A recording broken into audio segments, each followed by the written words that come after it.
ඔන්න අදත් ඇවිල්ලා. ඔයා ගිහින් බලන්නකො මොකද කියන්නේ කියලා. හරි හරි මං දෙන්නා වැඩේ සුපිරියට.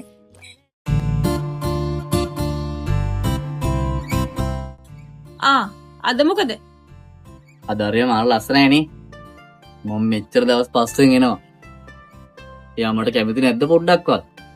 මොකක්දනේ යාළුවානේ. පොඩ්ඩක් ටෝක් කරලා දෙන්නකෝ. ඒකි කැමති නෑ බං උඹට. උඹට දැන් කී පාරක් කිව්වද? හිත හදාගනින්කෝ. මේ හොඳින් හරි නරකින් හරි ඒ කිව්ව මම මගේ දෙලේ දාගන්නවා. අද බෑ කිව්වට හෙට හරි අනිද්ද හරි නැත්තම් තව 7 වර්ෂ ගාණක් ගිහිල්ලා හරි මය කරගෙන තමයි මම පස්ස බලන්නේ. ඊළඟ කියපන් මං ආදරේ කිව්වා කියලා.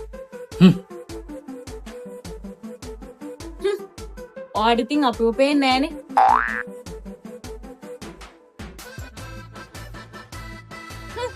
අපි අංහල අපි ආපු ගමන. ඔහොම ඉන්නකෝ. එයා අදවත් මට කැමති කිව්වේ නැද්ද? නෑ බං උඹට පිස්සුද? ණයට රුපියල් 1000ක් ගන්න බැයිද කියලා ඇහුවේ. ෂි පිස්සා. මන්න බඳින්න සුළු කැන්නෙකි හොඳට හුරු අසනවටම ලැබුණු එකෙක් මං අම්මගේ තාත්තගේ බාලම කොල්ලු